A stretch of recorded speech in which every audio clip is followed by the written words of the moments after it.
നമസ്കാരം. The open മൈക്കിലേക്ക് സ്വാഗതം. ഇന്ന് നമ്മൾ സംസാരിക്കുന്നത് ഗാസിയാബാദിൽ നിന്ന് ഈ അടുത്തൊരു വാർത്ത വന്നിട്ടുണ്ട്. ഗാസിയാബാദിലെ ഒരു യുവതിയാണ് ഭർത്താവിനും വീട്ടുകാർക്കുമെതിരെ പരാതി കൊടുത്തത്. 6 മാസം മുൻപാണ് ഇവരുടെ കല്യാണം കഴിഞ്ഞത്. വെറും 6 മാസമോ? അതെ. പ്രധാനമായും പറയുന്നത് സ്ത്രീധനത്തിന്റെ പേരില്, പിന്നെ അല്ലാതെയും ശാരീരികമായും മാനസികമായും ഒരുപാട് ഉപദ്രവിച്ചു എന്നാണ്. കൂടെ ഒരു ബോളിവുഡ് നടിയില്ലേ, നോറ ഫത്തേഹി, അറിയാം, അവരെപ്പോലെ ശരീരം മെയിൻറ്റെയിൻ ചെയ്യണമെന്ന് പറഞ്ഞ് ഭയങ്കര സമ്മർദ്ദമായിരുന്നു എന്നും ആ പരാതിയിൽ പറയുന്നുണ്ട്. ഓഹോ, അതൊരു പുതിയ കാര്യം പോലെ തോന്നുന്നു അല്ലേ? സ്ത്രീധനത്തിനൊപ്പം ഈ ബോഡി ഷേമിംഗ്. അതെ, നമുക്കിതൊന്ന് വിശദമായി നോക്കണം. തീർച്ചയായും. കാരണം ഈ കേസിന്റെ തുടക്കം മുതൽ ചില കാര്യങ്ങൾ നമ്മളെ അത്ഭുതപ്പെടുത്തും. റിപ്പോർട്ടുകൾ പറയുന്നത് കല്യാണത്തിനു വേണ്ടി മാത്രം യുവതിയുടെ വീട്ടുകാർ ഏകദേശം 76 ലക്ഷം രൂപയോളം ചെലവാക്കിയിട്ടുണ്ടെന്നാണ്. 76 ലക്ഷം? അതെ, അതൊരു ചെറിയ തുകയല്ല.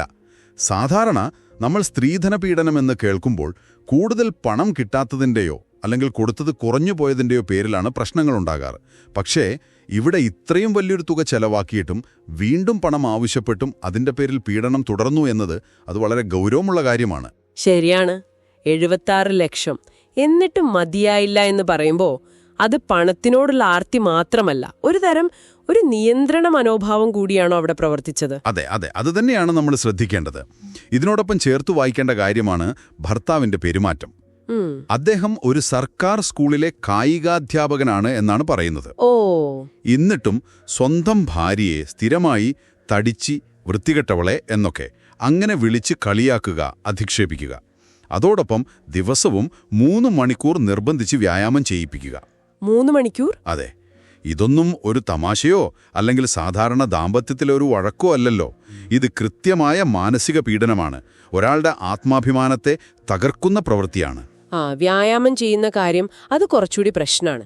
കാരണം പരാതിയിൽ പറയുന്നത് വ്യായാമം ചെയ്യാൻ വിസമ്മതിച്ചാൽ അല്ലെങ്കിൽ അയാൾ പറയുന്ന പോലെ ചെയ്തില്ലെങ്കിൽ ഭക്ഷണം പോലും കൊടുക്കില്ലായിരുന്നു എന്നാ. ഭക്ഷണം പോലും കൊടുക്കില്ലല്ലോ?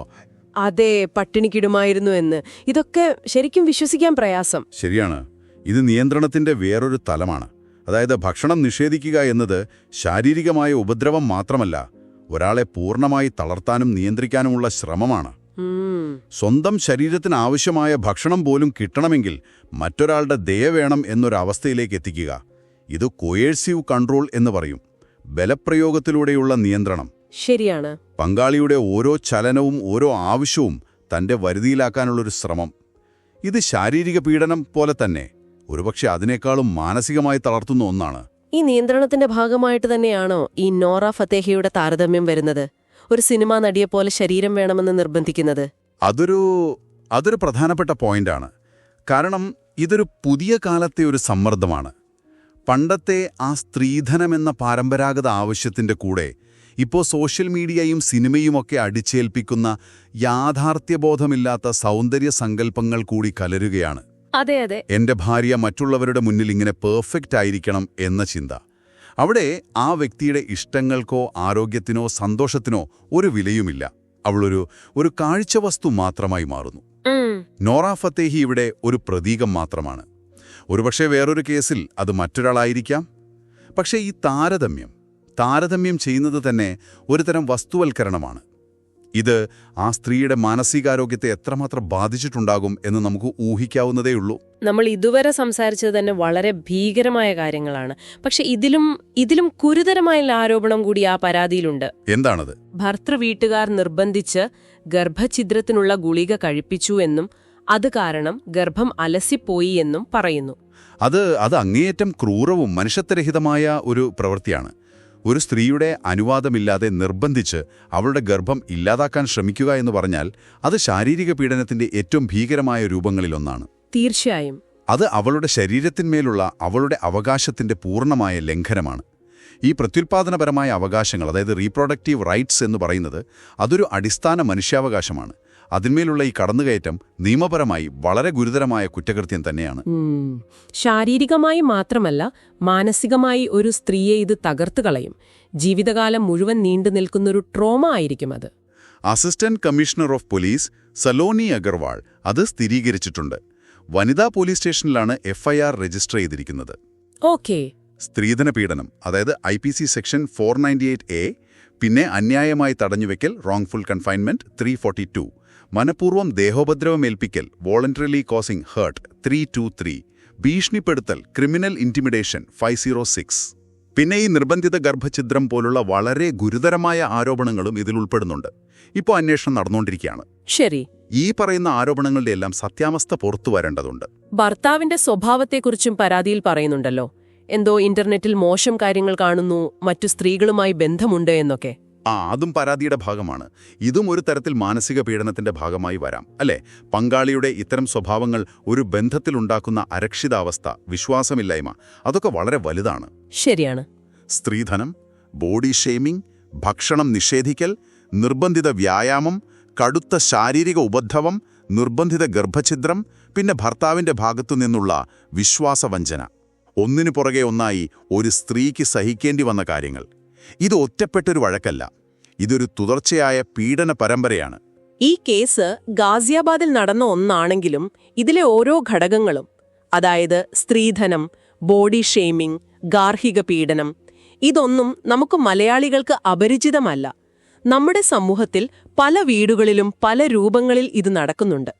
ചിലപ്പോൾ പുറത്തറിയുന്നില്ല എന്ന് മാത്രം. ശരിയാണ്. ഈ നോറ ഫത്തേഹി താരതമ്യം ഞാൻ വീണ്ടും എടുത്തു പറയുകയാണ്. കാരണം ഇത് കാണിക്കുന്നത് നമ്മുടെ സമൂഹത്തിൽ, പ്രത്യേകിച്ചും വിവാഹ ബന്ധങ്ങളിൽ സ്ത്രീകളുടെ മേൽ വരുന്ന സമ്മർദ്ദങ്ങൾ എങ്ങനെ മാറുന്നു, എങ്ങനെ കൂടുന്നു എന്നതാണ്. പണ്ടത്തെക്കാളും ചിലപ്പോൾ പുതിയ തരം സമ്മർദ്ദങ്ങൾ വരുന്നു. അതെ അതെ. ഇതിനെ കുറച്ചുകൂടി വിശാലമായി കണ്ടാൽ ഇവിടെ പലതരം പീഡനങ്ങൾ എങ്ങനെയാണ് പരസ്പരം ബന്ധപ്പെട്ട് കിടക്കുന്നതെന്ന് കാണാൻ പറ്റും. സാമ്പത്തിക പീഡനം, അതായത് സ്ത്രീധനം, വൈകാരികവും മാനസികവുമായ പീഡനം, ഈ ബോഡി ഷെയ്മിംഗ്, അധിക്ഷേപം, നിയന്ത്രണമൊക്കെ അതിൽ വരും. പിന്നെ ശാരീരിക പീഡനം, വ്യായാമം, ഭക്ഷണം നിഷേധിക്കൽ, മറ്റുപദ്രവങ്ങൾ. അതോടൊപ്പം പ്രത്യുൽപാദനപരമായ അവകാശ ലംഘനം, ഈ നിർബന്ധിത ഗർഭഛിദ്രം, എല്ലാം കൂടി ചേർന്നാണ്. അതെ, ഇവയെല്ലാം ചേർന്നാണ് ആ സ്ത്രീയുടെ ജീവിതം ദുസ്സഹമാക്കിയത്.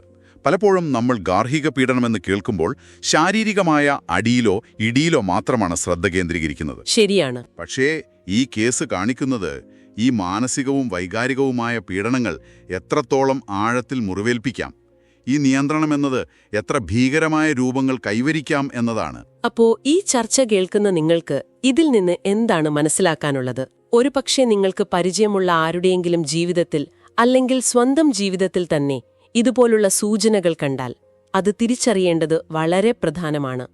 അത് ചിലപ്പോൾ നിരന്തരമായ കുറ്റപ്പെടുത്തലാകാം, കളിയാക്കലാകാം, എന്ത് ധരിക്കണം, എന്ത് കഴിക്കണം, എവിടെ പോകണമെന്നതിലുള്ള അമിതമായ നിയന്ത്രണങ്ങളാകാം, പണത്തിന്റെ പേരിലുള്ള സമ്മർദ്ദങ്ങളാകാം, അല്ലെങ്കിൽ പങ്കാളിയുടെ ഫോണോ സോഷ്യൽ മീഡിയയോ ഒക്കെ അനുവാദമില്ലാതെ പരിശോധിക്കുന്നത് പോലെയുള്ള സ്വകാര്യതയിലേക്കുള്ള കടന്നുകയറ്റമാകാം. ഇതെല്ലാം സൂചനകളാണ്. ഏറ്റവും പ്രധാനപ്പെട്ട കാര്യം, ഇത്തരം സാഹചര്യങ്ങളിൽ നിങ്ങൾ ഒറ്റയ്ക്കല്ല എന്നതാണ്. നിശബ്ദമായി സഹിക്കേണ്ടവരല്ല നമ്മളാരും. ഒരു ബന്ധത്തിൽ ബഹുമാനവും സ്നേഹവും സുരക്ഷിതത്വവുമില്ലെങ്കിൽ അവിടെ എന്തോ പ്രശ്നമുണ്ട്. തീർച്ചയായും. സംസാരിക്കാൻ ശ്രമിക്കുക. നിങ്ങൾക്ക് വിശ്വാസമുള്ള സുഹൃത്തുക്കളോടോ കുടുംബാംഗങ്ങളോടോ കാര്യങ്ങൾ തുറന്നു പറയുന്നത് ഒരു പക്ഷേ ഒരു വലിയ ആശ്വാസം നൽകിയേക്കാം. അതൊരു ആദ്യപടിയാണ്. അതല്ലെങ്കിൽ തീർച്ചയായും ഔദ്യോഗികമായി സഹായം തേടാൻ മടിക്കരുത്. ഓരോ പോലീസ് സ്റ്റേഷനിലും ഇപ്പോൾ വനിതാ സെല്ലുണ്ട്, സംസ്ഥാന വനിതാ കമ്മീഷനുണ്ട്, സൗജന്യ നിയമസഹായം നൽകുന്ന സംവിധാനങ്ങളുണ്ട്. ഒരുപാട് സന്നദ്ധ സംഘടനകളും ഹെൽപ്പ് ലൈനുകളും പ്രവർത്തിക്കുന്നുണ്ട്. ശരിയാണ്. ആ ഹെൽപ്പ് ലൈൻ നമ്പറുകൾ ഓർത്തുവെക്കുന്നത് നല്ലതാണ്. അതെ. ഉദാഹരണത്തിന് മിത്ര 181 എന്നൊരു ഹെൽപ്പ് ലൈൻ നമ്പറുണ്ട്. അത് ഓർത്തുവെക്കാവുന്നതാണ്. ഏത് സമയത്തും സഹായത്തിനായി വിളിക്കാം.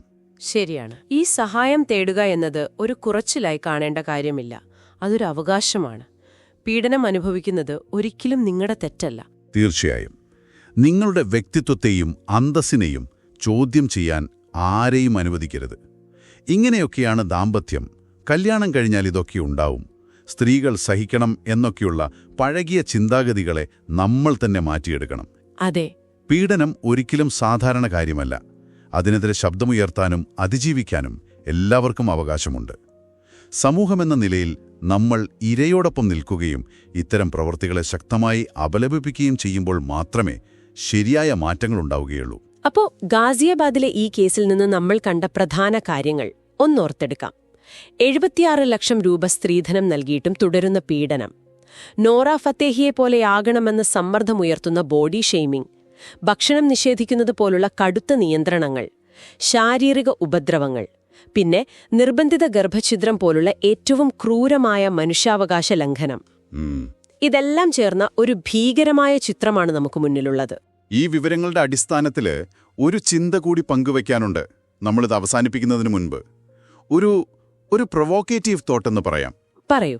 ഈ കേസിൽ നമ്മൾ കണ്ട ഈ നോറ ഫത്തേഹി താരതമ്യം പോലെയുള്ള കാര്യങ്ങൾ, അതായത് ഈ സെലിബ്രിറ്റികളുടെ ജീവിതത്തോടും രൂപത്തോടുമുള്ള നമ്മുടെ സമൂഹത്തിന്റെ ഒരുതരം അഭിനിവേശം, ഒരുപക്ഷെ സോഷ്യൽ മീഡിയയുടെ സ്വാധീനം ഇതിൽ വലുതാണ്. ശരിയാണ്. ഈ അഭിനിവേശം അത് സ്ത്രീധനം പോലെയുള്ള കാലങ്ങളായി നിലനിൽക്കുന്ന പ്രശ്നങ്ങളുമായി കൂടിച്ചേരുമ്പോൾ വിവാഹബന്ധങ്ങൾക്കുള്ളിൽ എങ്ങനെയുള്ള പുതിയതും കൂടുതൽ സങ്കീർണവുമായ സമ്മർദ്ദങ്ങളാണ് ഉണ്ടാക്കുന്നത്? അതൊരു നല്ല ചോദ്യമാണ്. ഇത് വ്യക്തികളെ, പ്രത്യേകിച്ച് സ്ത്രീകളെ എത്രത്തോളം തകർക്കുന്നുണ്ടാവാം? ഇത് നമ്മൾ ഇനിയും ആലോചിക്കേണ്ട, കൂടുതൽ ചർച്ച ചെയ്യേണ്ട ഒരു വിഷയമാണെന്ന് തോന്നുന്നു. തീർച്ചയായും വളരെ പ്രസക്തമായ ഒരു ചോദ്യമാണത്. ഈ വിഷയം ഇത്ര ആഴത്തിൽ സംസാരിക്കാൻ ഞങ്ങളോടൊപ്പം ചേർന്നതിന് വളരെ നന്ദി. നിങ്ങളുടെ ചിന്തകളും അഭിപ്രായങ്ങളും ഞങ്ങളെ അറിയിക്കാൻ മടിക്കരുത്. theopenmicpodcasts@gmail.com എന്ന ഇമെയിൽ വിലാസത്തിൽ നിങ്ങൾക്ക് എഴുതാവുന്നതാണ്. നന്ദി. അടുത്ത തവണ പുതിയൊരു വിഷയമായി വീണ്ടും കാണാം.